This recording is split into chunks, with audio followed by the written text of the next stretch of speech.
Agema Muriega, Mheshimiwa Rais, wakati wa campaign hiyo Mheshimiwa Kihongi amesema, nakumbuka tulikuja hapa Gakira, utukomuno na andu akagema ni andu agitio, sababu walitokea hata usiku.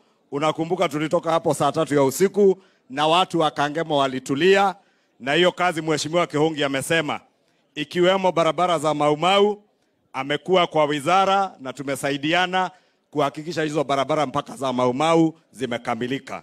Na andu akagema ithe jambeno Kihongi ndiramutetera nimoigua hari aheo kibawe kauge arenda thate nimukumenyitirira nake mundu uri uraruta indo icio githe ti President William Ruto nimukumunyitira mutamshikilia no kuri andu marauga ate William Ruto ndangĩuka Murang'a ndangĩuka Kangema riu githe ndari Murang'a ndari Kangema niguo na musiwekwe uoga na hawa watu wa kupiga kelele, si ndio?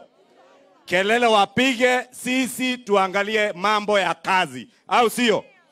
Si ndio?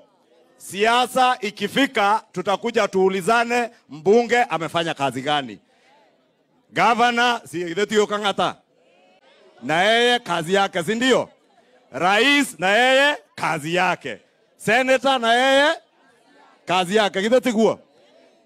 Na hiyo tutaulizana wakati wa siasa. Saa hii kelele kazini tunapunguza, tunafanya kazi. Niguo andu aitu.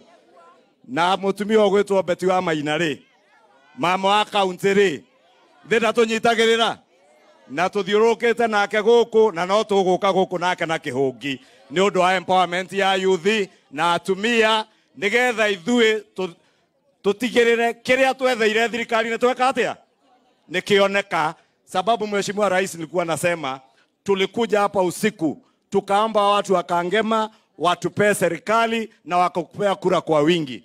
Kile kitu tulikuwa natafutia serikali sio kupigana ndani ya serikali, sio kelele ndani ya serikali. Tulitafuta serikali maendeleo ifikie wananchi wetu wa hii mlima Kenya, na tutashirikiana na wewe, tutafanya kazi pamoja. Wale wa kelele tuwaachie kelele, wale wa ndevu tutawanyoa ndevu, na mwenye anataka kumea ime kana tiguo no ore wa meria hea tukarenga hea niguo no nie ndire hingo ngetikira nyenderio guane mundurume ena kiria igiri na nie ndire na kio tugutwarana mundurume kwa munduru. Mwathani amurathime.